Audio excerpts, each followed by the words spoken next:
วันชาติไทย 5 ธันวาวันพ่อแห่งชาติครั้งที่ 29 อยู่ปริวาสกรรมประจำปีฤดูหนาวครั้งที่ 4 ระหว่างวันที่ 1 ถึง 10 ธันวาคม พุทธศักราช 2568 กำหนดการ 30 พฤศจิกายน วันรวมและลงทะเบียน 1 ธันวาคม ขอปริวาสกรรม 4 ธันวาคม ขอมานัด 10 ธันวาคม ขอออกอับผ่าน และฉลากพัดมีค่าพาหนะ 500 บาททุกรูปการเดินทางสะดวกสังฆกรรมดีสถานที่สัปปายะธรรมะหลากหลาย ร่วมประพฤติวัดปฏิบัติธรรมชำระศีลชำระตนชำระใจในงานร่วมสดับรับฟังพระธรรมเทศนาจากครูบาอาจารย์ และร่วมทำบุญใส่บาตรกับพระสงฆ์หมู่ใหญ่ทุกวันไฮไลท์ 4 และ 5 ธันวาคมรับฟังพระธรรมเทศนาจากครูบาอาจารย์ซอดแจ้งและขอเชิญท่านผู้ใจเป็นกุศลร่วมจองเป็นเจ้าภาพภัตตาหารข้าวต้มน้ำดื่มน้ำปานะกันเทศบูชาธรรมเจ้าภาพอื่นๆหรือร่วมบริจาคสมทบบุญได้ตามกำลังศรัทธาท่านสามารถติดตามได้ที่สถานีวิทยุ FM 101.75 เมกะเฮิรตซ์ Facebook วัดศรีอุดมวงศ์ Official Fanpage และ YouTube วัดศรีอุดมวงศ์ Official สอบถามรายละเอียดเพิ่มเติมหรือติดต่อจองเป็นเจ้าภาพได้ที่พระครูอุดมวรานุวัตร 089-840-4968 ร่วมสมทบบุญได้ที่บัญชีธนาคารกรุงไทยเลขที่บัญชี 403-196-3777 ชื่อบัญชีพระครูอุดมวรานุวัตรร่วมงานปริวาสกรรมประจำปีฤดูหนาวครั้งที่ 4 ณ วัดศรีอุดมวงศ์ได้มหากุศลอย่างสุดจะเก็บไปให้ต้นไม้ของพ่อยังงดงามเสริมความงามเสริมจมูกเสริมคางแต่งหน้าแต่งผมแต่งและแต่งเท่าไหร่ก็ไม่งามเสริมเท่าไหร่ก็ไม่สวยเพราะไม่ได้เสริมจิตแต่งใจ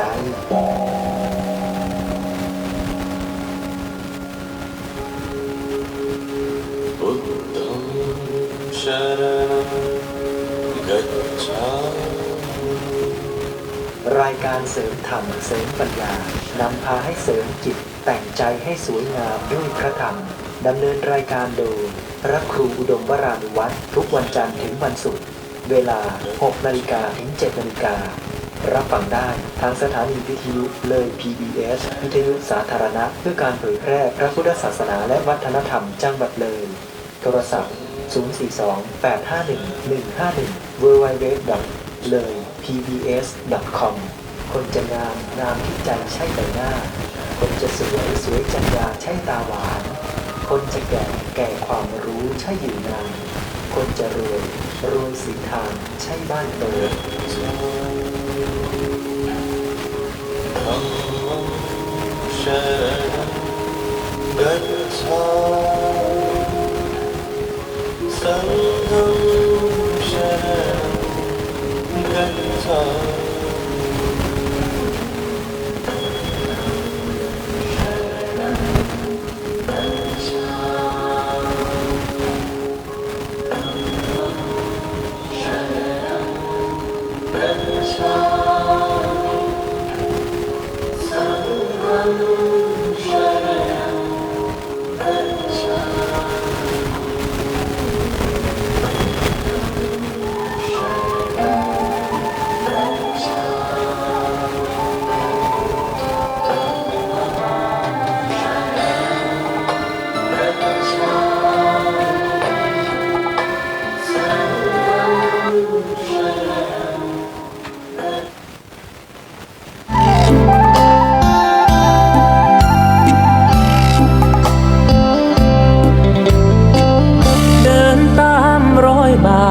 ศาสดา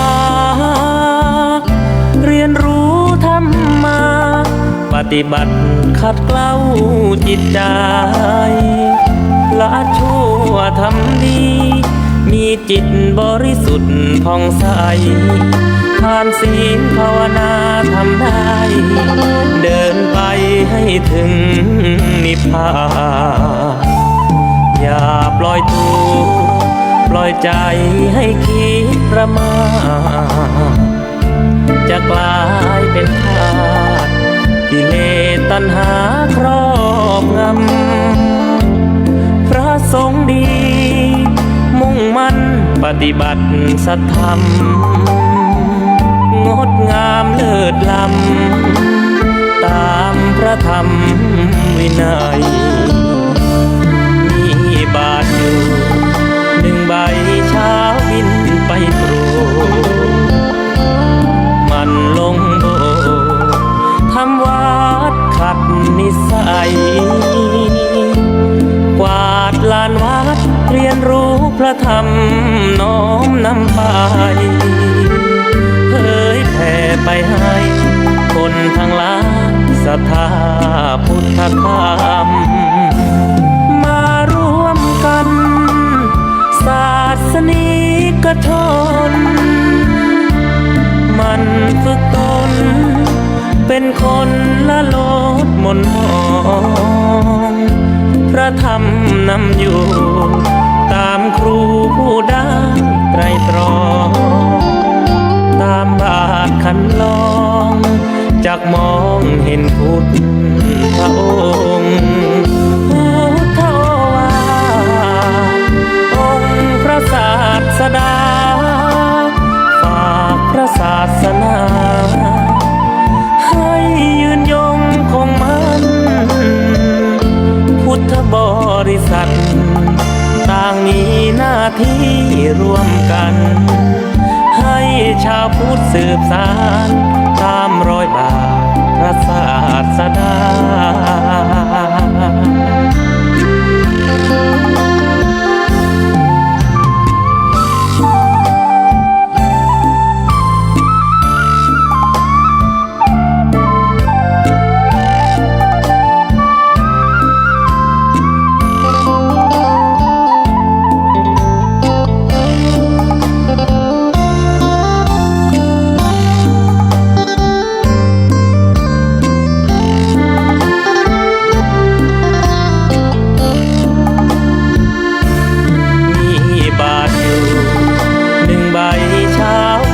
ไปโปร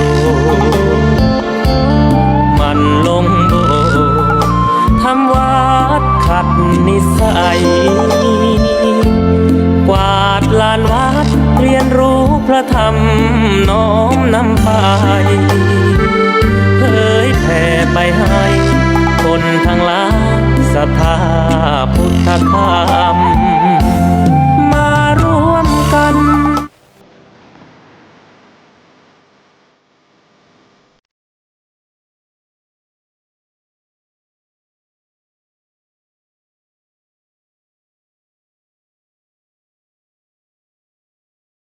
รถประธรรมล้ำเลิศประเสริฐแน่จะได้แก้ความสวยทุกอย่างรถที่ใจดวงใจใสสะอาดอย่าเลิกล้างห่างวัดหัดฟังธรรม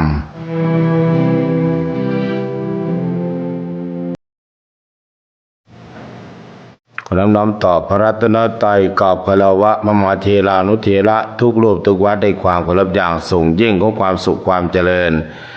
จงบังเกิดขึ้นมีแต่เราญาติโยมสาธุชนคนดีทั้งหลายด้วยกันทุกท่านทุกคนณโอกาสนี้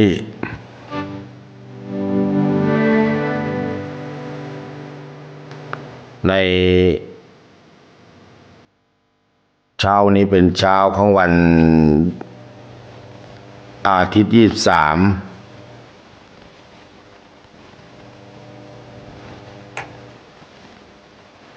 เสียงอะไรเนาะหึมเนี่ย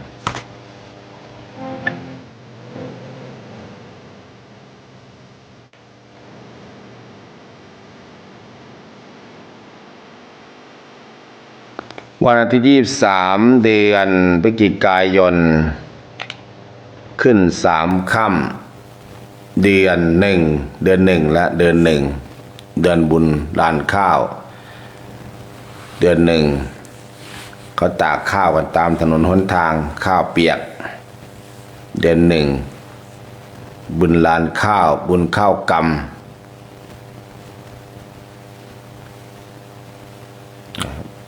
เดือน1 พุทธศักราช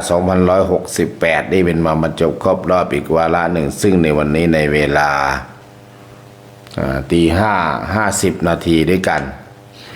ได้10 นาทีก็6 โมงเช้า6 โมงเช้าในช่วงนี้ก็ยังมืดอยู่เพราะว่ามันหนาว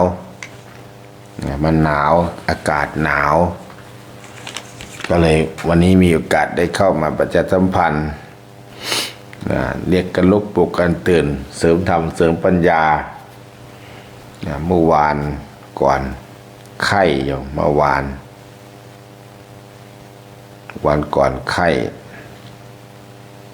หนาวสั่นรายการก็ไม่ได้เข้ารายการหนาวหลายยาก็ไม่ได้กินนอนดูอาการไข้นอนมาก็เลยเอาเหือดร้อนนี่วะเลยลุกขึ้นมาล้างหน้าล้างตาสั่งพระทำงานโน่นเก็บความสะอาดแล้วก็มาฉันข้าวแล้วก็มากินยาทันใจรู้สึกว่าดีขึ้นอันเองก็เลยได้ปลงผมพ่อนาควันนี้ก็เมื่อวานก็ได้นาคปุ๊บปั๊บลูกชายไม่ชีนกรักราชวงศ์หลานชายยายนางตะสิงคานก็ได้บวชได้เป็นนาคจากบนอุปสมบทวันนี้โยมอุปสมบทวันนี้ในเวลา 9 โมงตอนเช้านี่ประมาณถ้า7 โมงก็จะเตรียมตั้งแถวใส่บาตรได้ญาติโยมเด้อใส่บาตรแถวหน้าลานธรรมนี่แหละหรืออ้อมโบสถ์นี่แหละใส่บาตรแล้วก็เข้ามาลานธรรม7:30กับพระสมาทานศีลถวายทานแล้วก็รับฟังเทศ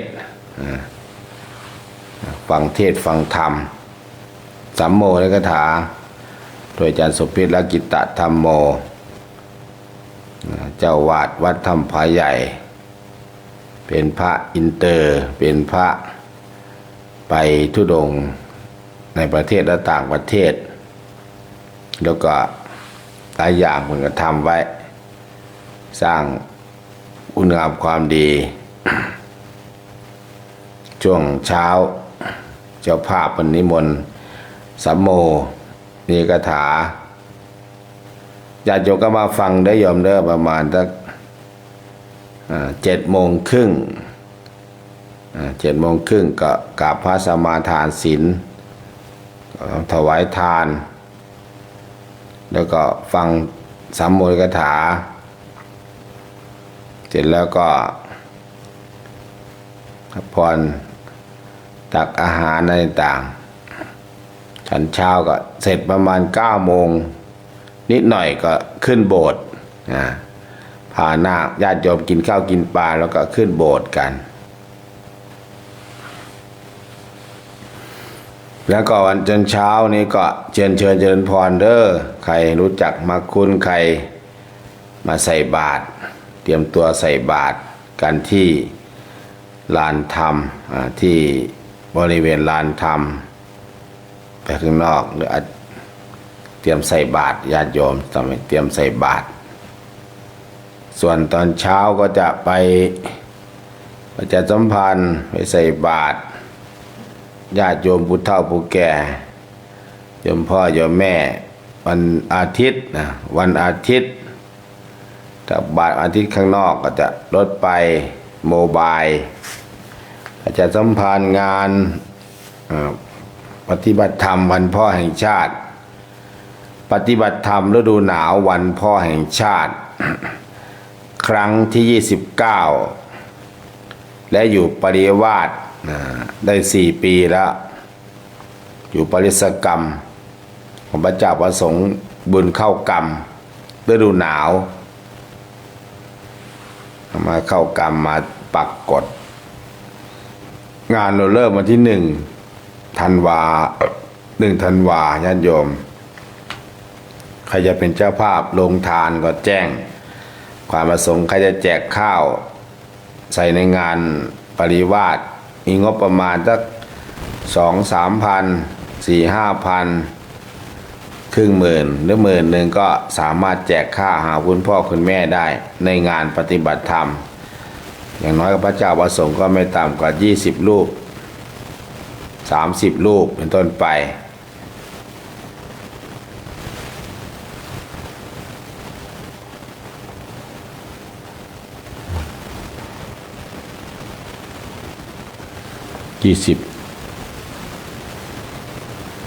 สงสัยมันดังแล้วก็ไฮไลท์ก็คือวันที่4ที่4ลงทะเบียนปฏิบัติธรรมลงทะเบียนตั้งโรงทานหัวหน้าส่วนราชการตั้งแต่ผู้ว่าราชการจังหวัดรองผู้ว่าศาลปกครองอัยการจังหวัดตำรวจทหารพ่อค้าประชาชนนักศึกษาร่วมกันประพฤติปฏิบัติที่ลานธรรมสนามหญ้า5 ธันวา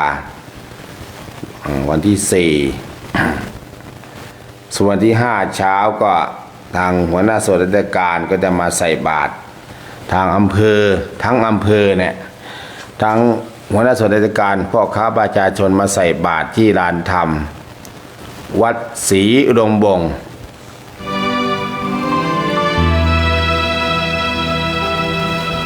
วันที่5 ธันวาวันที่6ที่7ที่8ที่9ก็ปฏิบัติจนถึงวันที่10บุญแล้วก็ถวายสลักพัดถวายไทยธรรมพระคุณเจ้ากับวัดกับวากับสำนักหรือจะไปปฏิบัติธรรมต่อ1 ถึง 10 ธันวาอย่าลืมอย่าพลาดโยมพ่อโยมแม่โยมพี่โยมน้องโยมน้าโยมอาญาติโยมสาธุชนคนดีทั้งหลายวันนี้ก็อย่าลืมมาบวชพระเพื่อกบวชเฉลิมพระเกียรติถวายในหลวงรัชกาลที่9ถวายสมเด็จพระพันปีหลวงน้องปูปับไม่มีใครประกาศไม่มีใครมาบวชร่วมเนาะแล้วก็มาบวชลูกหลานลูกของแม่ชีนงรักราชวงศ์หลานชายใหญ่แม่นางขันมิตรสิงคาน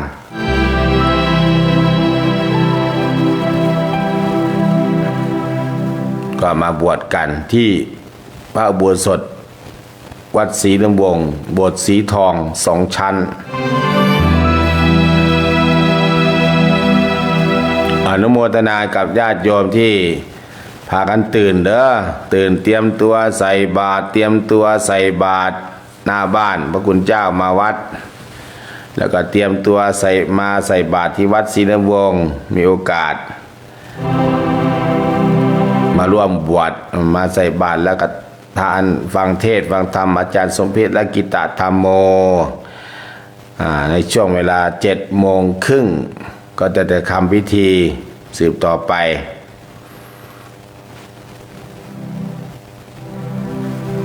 เอาเวลาหมดเวลาช่วงต่อไปเป็นรายการเสียงธรรมถ้ำผาหม้ออาจารย์พระครูจริยสารธรรมจากพระนามอำเภอนาด้วงจังหวัดเลยวัดไปทำธรรมหม้อกับพายไม่จุงไม่ชีมาเต็มนะแล้วก็มาฉันข้าวที่นี่ด้วย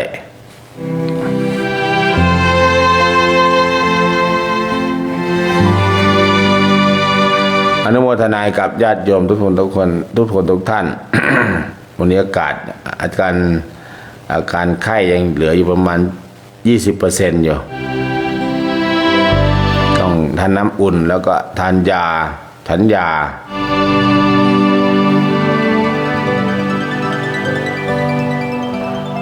อนุโมทนากับญาติโยมทุกท่านทุกคนเทินเจริญพร